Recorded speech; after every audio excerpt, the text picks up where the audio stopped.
What's going on, you guys? Welcome back to the YouTube channel. In today's video, I'm going to be going over 5 things I absolutely hate about my 350Z. I don't know if this goes for all 350Zs, but these are just 5 things that I don't like about mine in specific.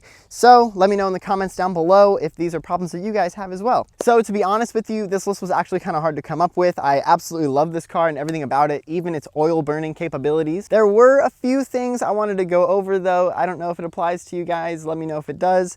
They're not very big though, so at least that, you know. All right, so the first thing is pretty common with kind of older cars, but you know, my car, it's happening more and more every single day. You can obviously tell on that side what I'm talking about. The clear coat is coming off like pretty bad. I mean, it's not terrible, but on the back especially, it's coming off. I don't know if it has drag and it catches the wind a little weird. It's not terrible, so I'm not like super worried about it right now, but in the future, I'll definitely get around to doing it. And it's not too bad, it's not too bad. All right, so another thing I don't really like about my car is how heavy this back thing is. And then, not only that, but once you get it open, these things barely work. Like, they barely want to keep it up. Luckily, it's worse when it's cold. Like, right now it's pretty hot out, so they work pretty well. But and then usually if it's all the way up, it's okay. But then as soon as it starts to come down at all, oh, it's actually not terrible right now. It's actually not too bad. In the mornings, it's really bad. And now you join me in the driver's seat of my car where number 3 resides. And I don't know, you could probably already tell, but this seatbelt, it's backwards. Like, it literally faces backwards. So I am forced every time I get in the car to spin it around, you know, usually towards me.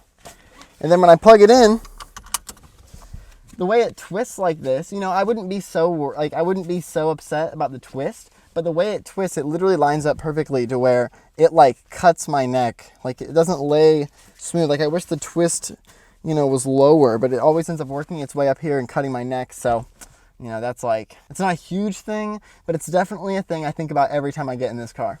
All right, now for number 4, you join me in the driver's seat again, kind of, but only in the driver door this time. As you can tell, I'm having to prop it open with my knee because for some odd reason, Nissan made this car with extremely heavy doors. Like, so heavy that the car itself can't even really keep them open. So I'm not on an incline right now. Like, it is completely flat right now. Like, look at this. All the way open.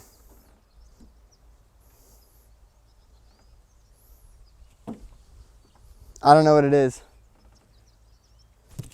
I know it looks like I'm on a hill, but it happens to go up right over there. I'm on the flat part, so, you know.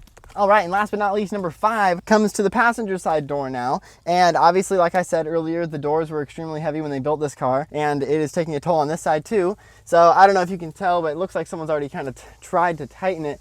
But the bolt that connects the door to the car, I don't know if it needs oil, I don't know if it needs to be tightened again, but just listen to this, listen to this. Every time I close and open this door, it clicks 3 times.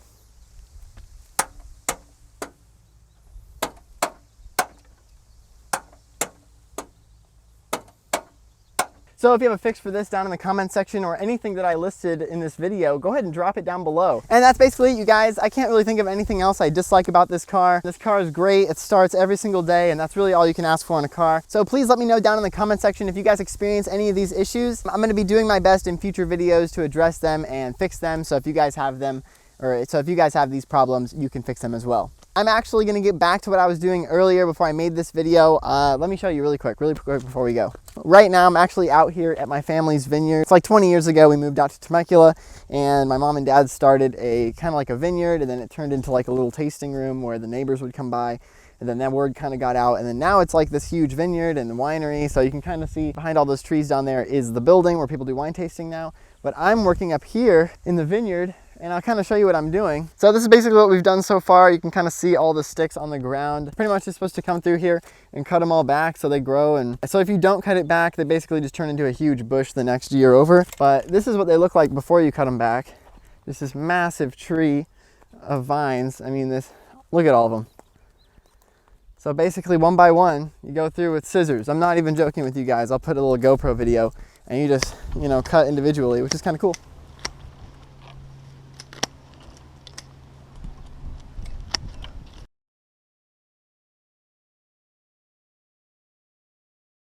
See, that's the distance a normal vine row is supposed to be, where they're on wires. But then this side, they're a lot closer together because they're more of like tree style. So they go upwards and kind of bush out at the top versus having like vine rows. It's a little different, but you know, they work both the same. Anyways, thank you guys so much for joining me today. If you enjoyed this video and learned something, please leave a like. And if you have any questions or comments at all, please leave them in the comment section down below and I'll reply to everybody. Thank you guys so much for joining me in today's video. We'll see you all in the next one. Peace out.